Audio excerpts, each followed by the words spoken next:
merci beaucoup de nous avoir rejoints. Donc, Olivier de Scutter, rapporteur spécial auprès des Nations Unies sur l'extrême pauvreté et les droits de l'homme. Donc, celles et ceux qui étaient en Uruguay à Montevideo se souviennent que vous nous avez fait l'honneur d'intervenir en visioconférence à cette occasion. Et je vous remercie infiniment de nous avoir fait à nouveau l'honneur de votre présence, alors même que vous allez bientôt partir pour un événement, je pense, aux Nations Unies à New York. Donc on est vraiment très content de vous avoir parmi nous et de pouvoir entendre votre message. Et sur quoi je vous donne la parole. Parfait, merci beaucoup pour votre accueil et vraiment toutes mes excuses pour ces quelques minutes de retard liées à des questions logistiques qu'on a eu un peu de mal à résoudre. Je suis très heureux d'être là parmi vous aujourd'hui.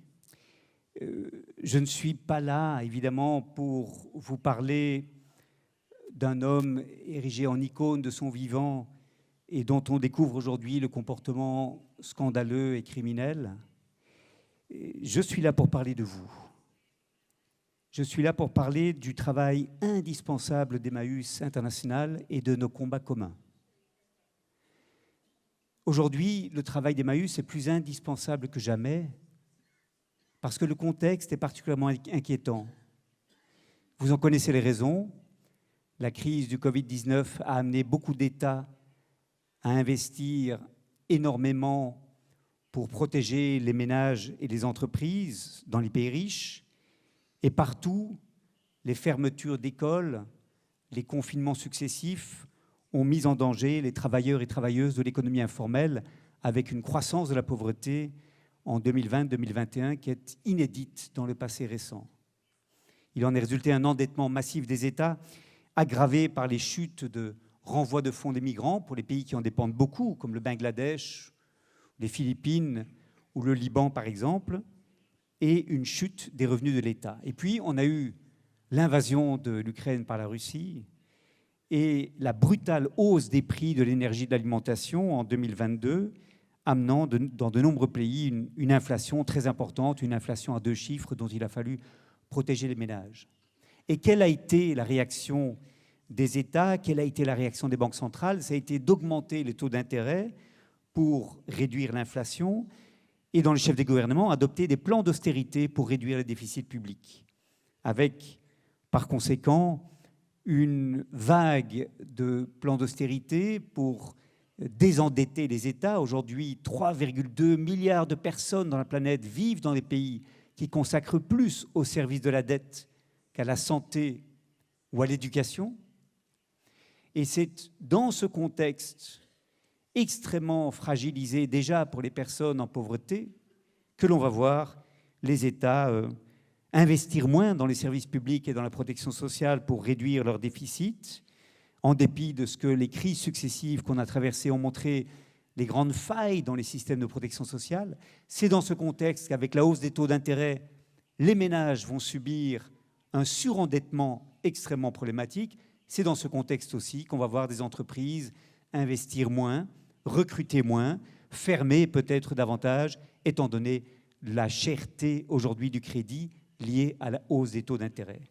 Donc, la situation est particulièrement inquiétante et face à cette situation, évidemment, la tentation est forte de revenir aux recettes du passé.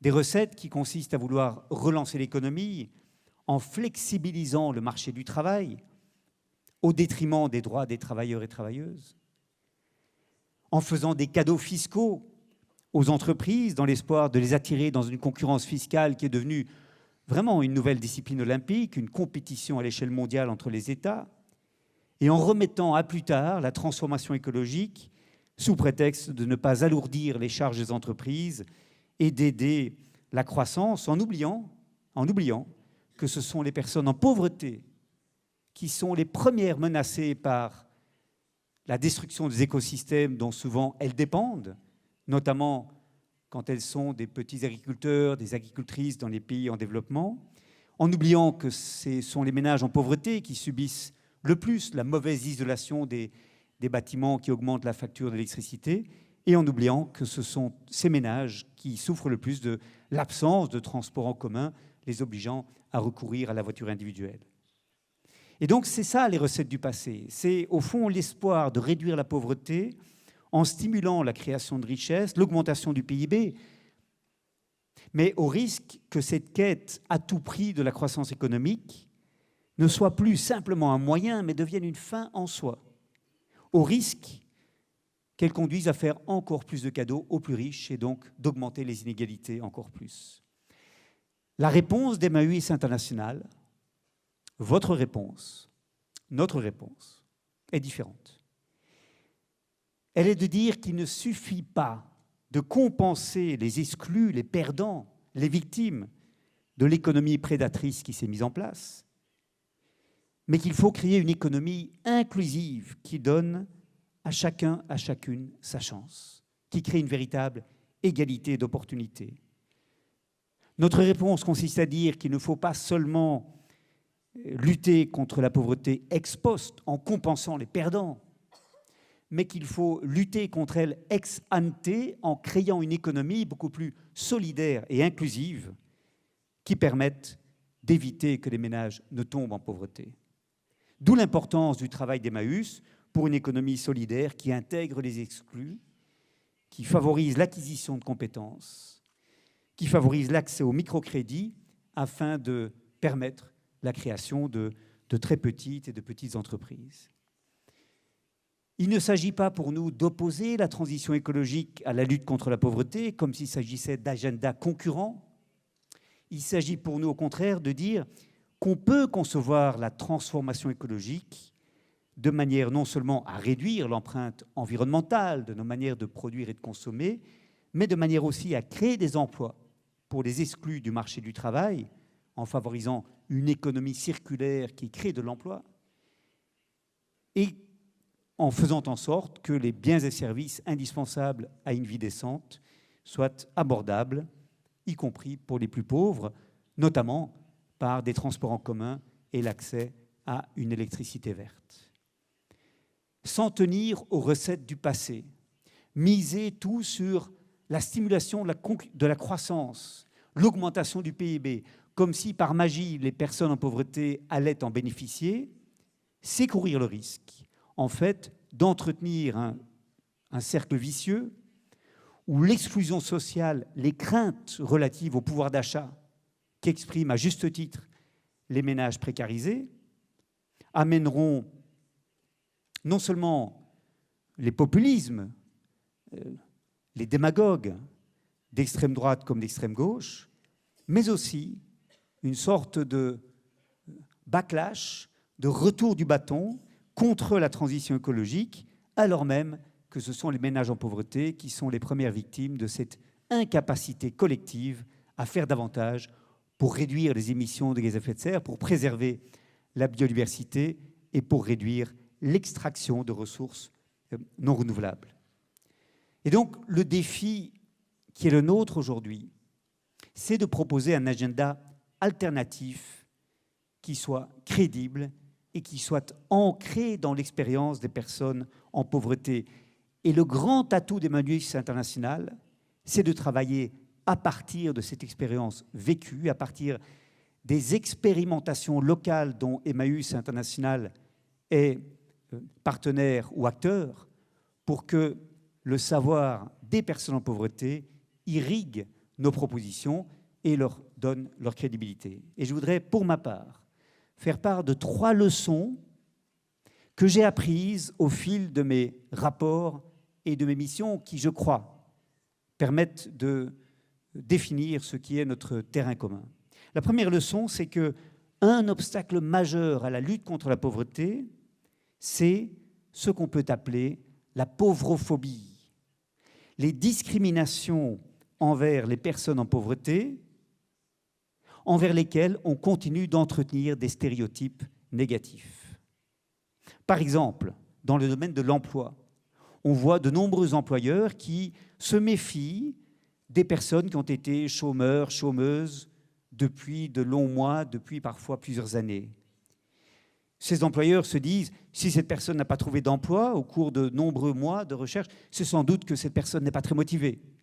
C'est sans doute que si les autres employeurs n'ont pas recruté cette personne, ils avaient leur raison. Et même si je ne connais pas bien cette personne, je serais bien inspiré sans doute de faire comme eux, les économistes ont un nom pour ça, the rational herding, le comportement moutonnier rationnel, où au lieu de considérer les compétences que la personne peut fournir, on s'en tient au jugement qui a été porté sur ces personnes par d'autres employeurs.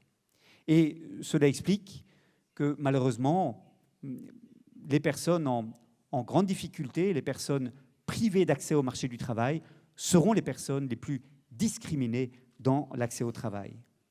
On constate ce même type de discrimination dans l'accès au logement, où beaucoup de propriétaires ne veulent pas céder les clés de l'appartement qu'ils mettent en location à des personnes qui dépendent de l'aide sociale ou à des personnes dont les revenus sont irréguliers, incertains, alors même que ces personnes pourraient payer le loyer et ont besoin de se loger près des lieux où elles occupent des emplois, à défaut de quoi elles n'auront pas accès au marché du travail.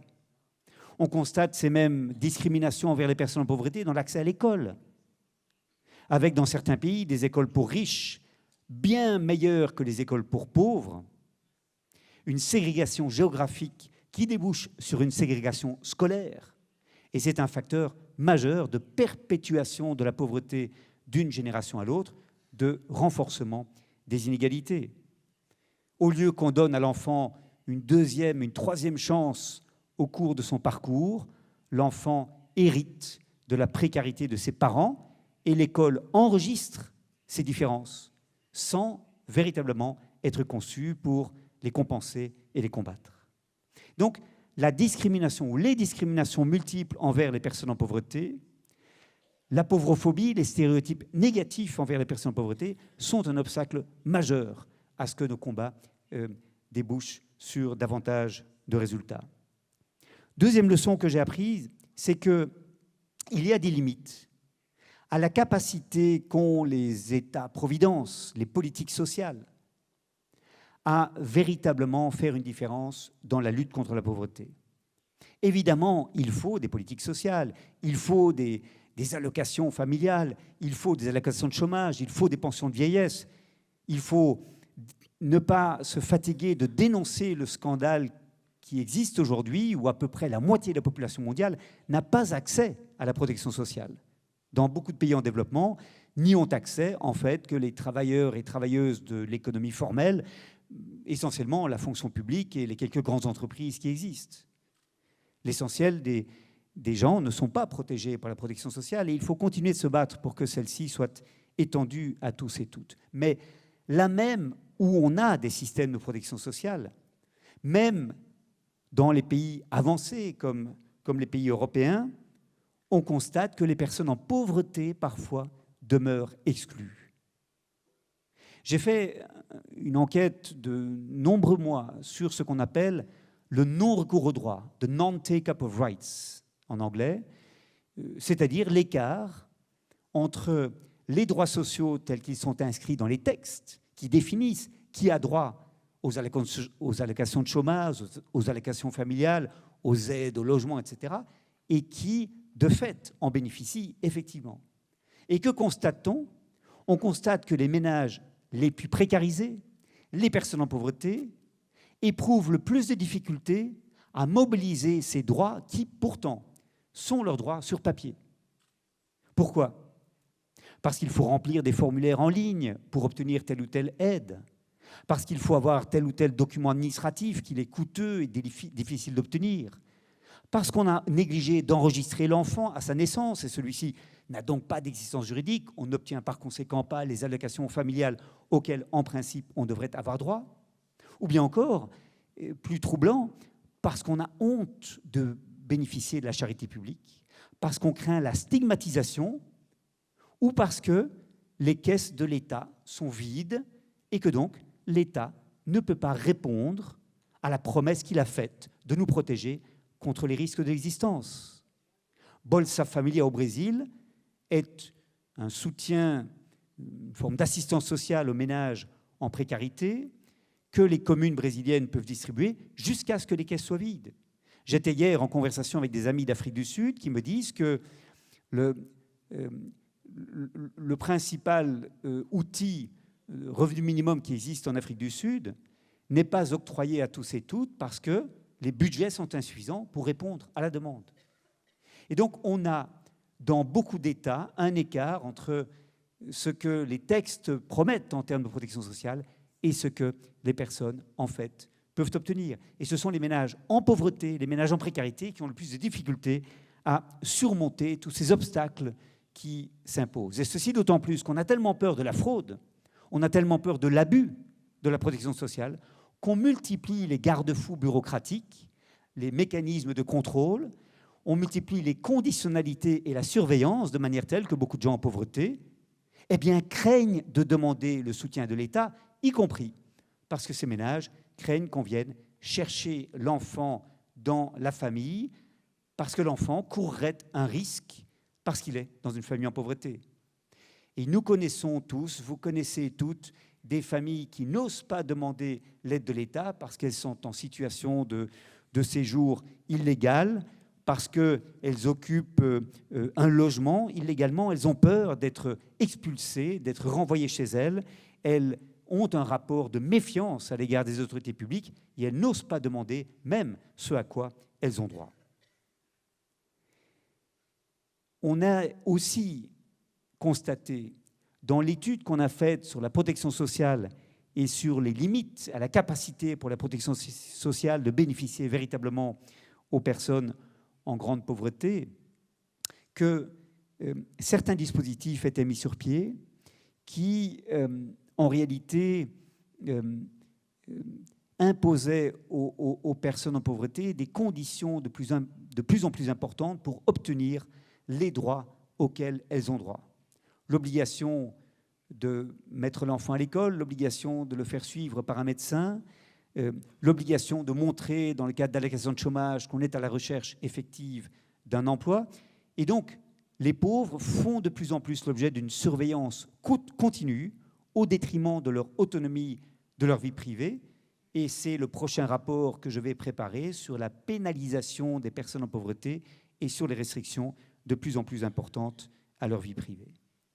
Et enfin, troisième leçon que pour ma part j'ai apprise, et ça c'est un rapport relativement récent que j'ai remis à l'ONU, à l'Assemblée générale de l'ONU, c'est qu'aujourd'hui, il ne suffit plus de travailler pour être à l'abri de la pauvreté. On a des écarts de plus en plus importants entre les personnes dont les revenus sont les plus élevés et les personnes dont les revenus sont les plus faibles. Et quand aujourd'hui, on gagne ce qu'on appelle en France le SMIC, le salaire minimum interprofessionnel garanti, quand dans d'autres pays on gagne le salaire minimum inscrit dans la loi, cela ne suffit pas toujours pour se protéger de la pauvreté. Pourquoi ? Parce que ces salaires, très souvent, ne sont pas indexés sur le coût de la vie, et les loyers augmentent tellement, et l'énergie, la facture d'électricité augmente tellement que finalement les salaires ne suivent pas, parce que ces salaires que l'on octroie sont parfois dans le cadre de contrats précaires où l'on a des salaires fluctuants en fonction de la demande. On connaît de plus en plus de professions où l'on est censé être à la disposition de l'employeur si une demande s'exprime pour bénéficier de tel service, mais on n'est pas certain à la fin du mois d'avoir fait le nombre d'heures qui permet d'atteindre le salaire minimum. C'est une précarisation du travail qui fait qu'aujourd'hui, le nombre de travailleurs et de travailleuses pauvres n'a cessé d'augmenter. Et aujourd'hui, par conséquent, l'emploi n'est plus une garantie d'être à l'abri de la pauvreté.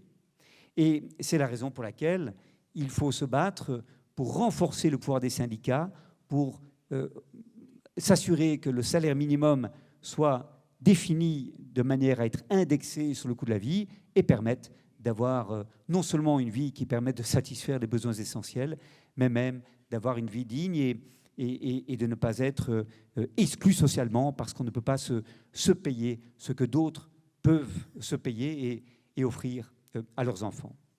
Et donc je terminerai en disant que vous êtes pour un monde sans pauvreté, que le meilleur atout que nous ayons, c'est de pouvoir parler en connaissance de cause de l'expérience vécue des personnes en pauvreté qui subissent ces humiliations, ces discriminations, cette pauvrophobie que j'ai évoquée, qui subissent tous ces obstacles à l'accès aux aides qui, en principe, devraient les soutenir, et qui subissent les convulsions d'un monde du travail où le travail précaire se généralise, où le pouvoir de négociation des syndicats s'affaiblit et où le nombre de travailleurs et de travailleuses pauvres ne cesse d'augmenter.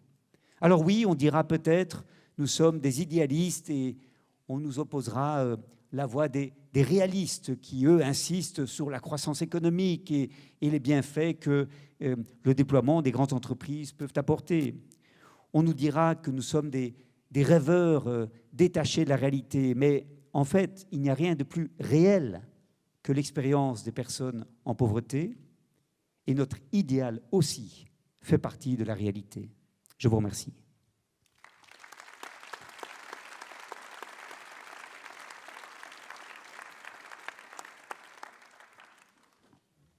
Merci beaucoup.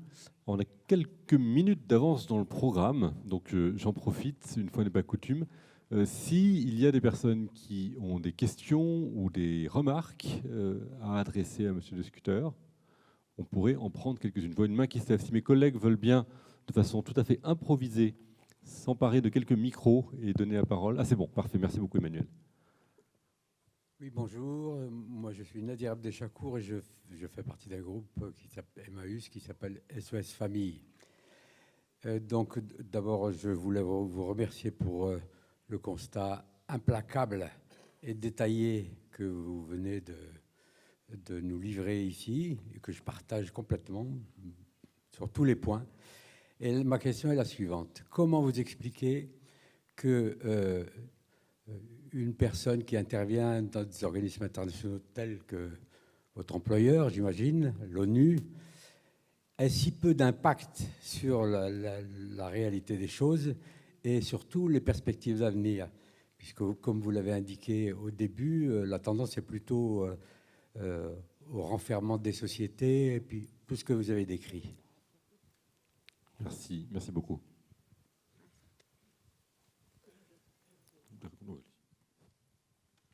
Je vous remercie de votre question. Je voudrais d'abord préciser ceci, c'est que je ne suis pas un employé de l'ONU, je ne suis pas rémunéré.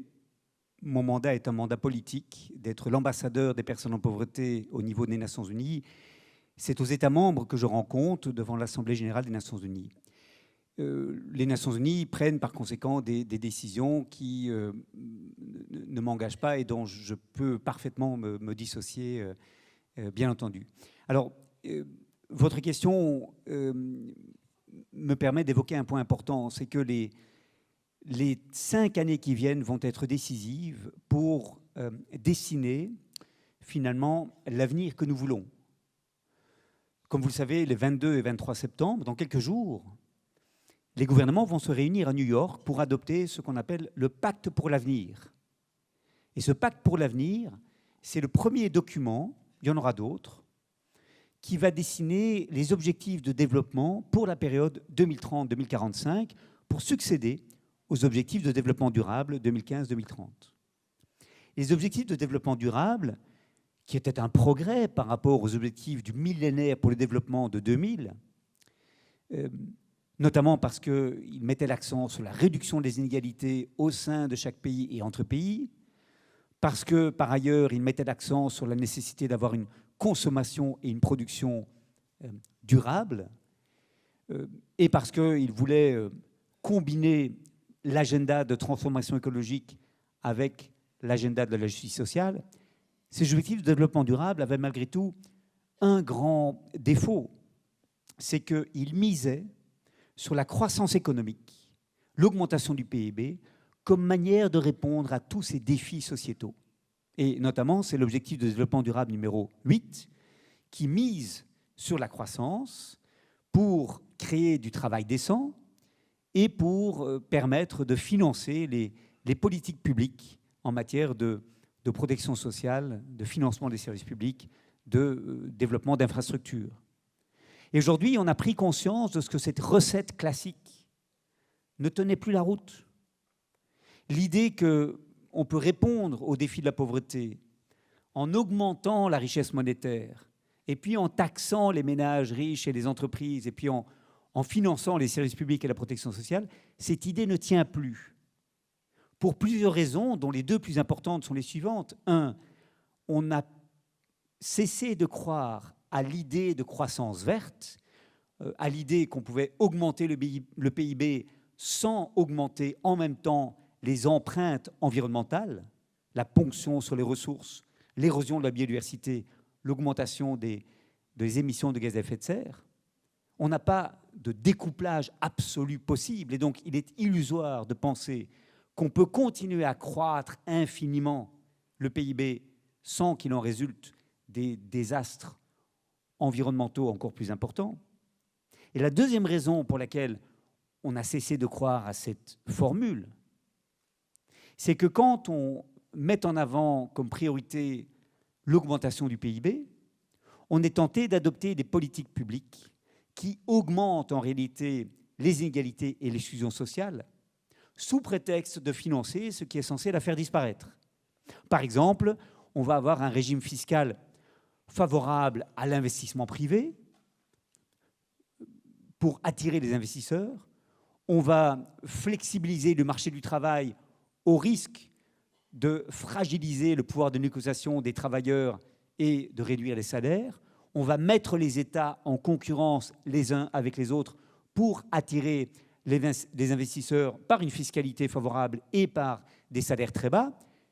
Et nous connaissons, vous connaissez, des États qui, en fait, misent leur avantage comparatif dans la concurrence internationale sur le fait de garder leurs travailleurs et travailleuses dans la pauvreté, dans la précarité, et qui craignent d'augmenter les salaires parce qu'ils craignent que ça fera fuir les investisseurs.